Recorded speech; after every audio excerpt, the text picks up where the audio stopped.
Erik ten Hag's manager profile. Erik ten Hag caught the world's attention when he led Ajax to the semi-finals of the 2018-19 Champions League. This was his first full season in charge of Ajax, a four-time European Cup winner. He successfully led them from the second round of qualification all through to a semi-final they dominated but unfortunately lost to runners-up Tottenham. Ajax had an impressive run that season, smashing big European clubs in the process. Notably also, was the manner in which a young, vibrant Ajax team fashioned in the image of its illustrious predecessors went about it.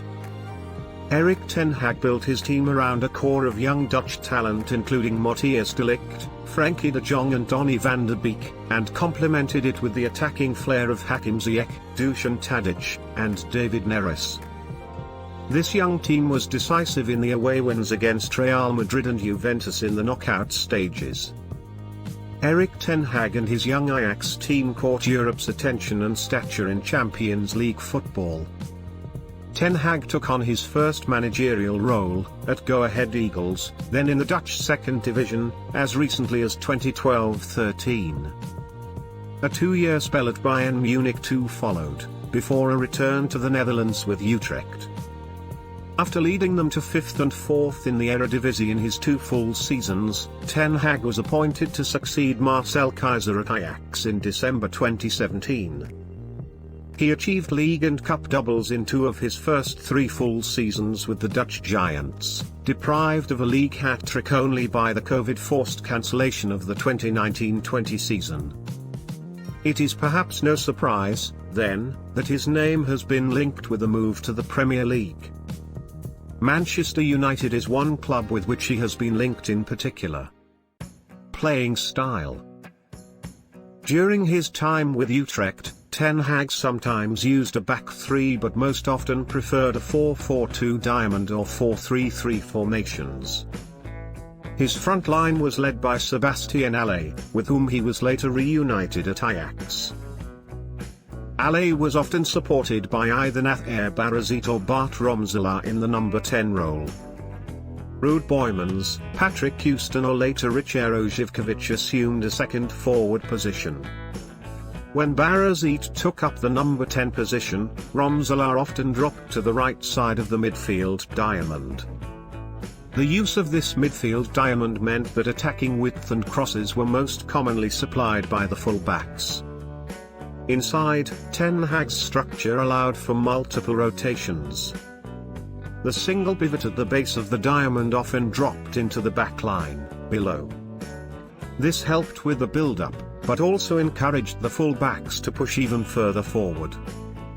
The number 10 often rotated with the number 8s on either side of the diamond, while dropping movements from a second forward helped create overloads and short passing options in central areas.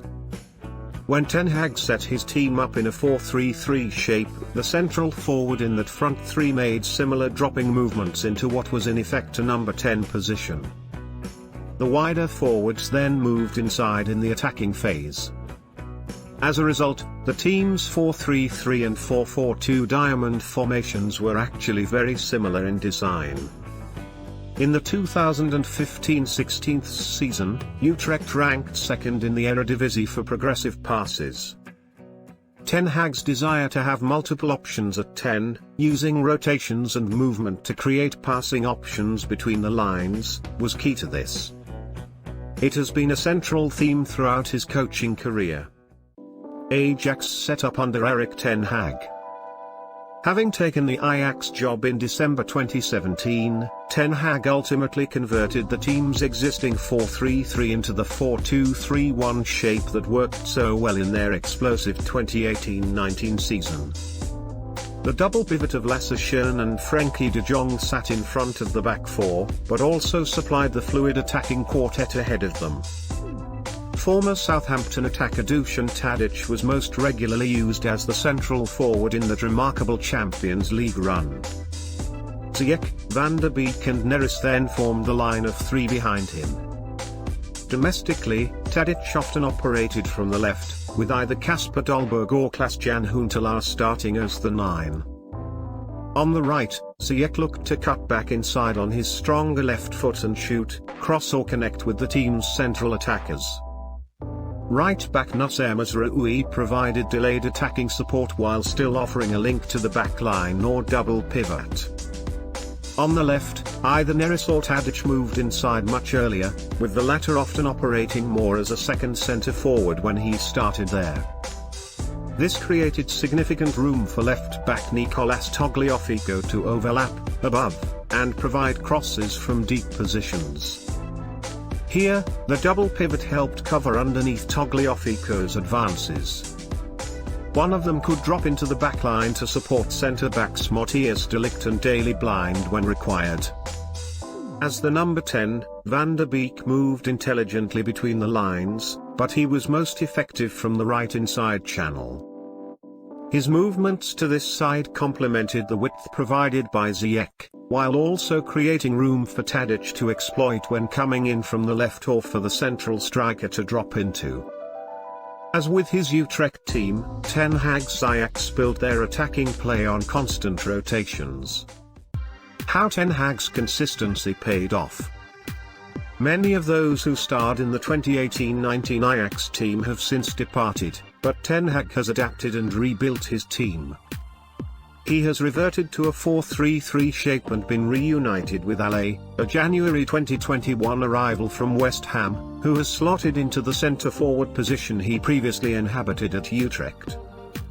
Tadic remains on the left, from where he continues to drift inside.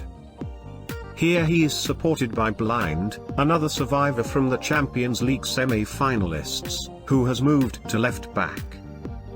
Blind's experience at centre-back allows Ajax to build with a back three. ManUtd then pushes further forward, inside either Antony or Neres, on the right, below. The width that Tadic maintains on the left enables the midfielders to push forward and make supporting runs around Ale, particularly from the exciting Ryan Gravenberch on the left. Blind offers cover behind but can also move inside, alongside defensive midfielder Edson Alvarez in an occasional double pivot.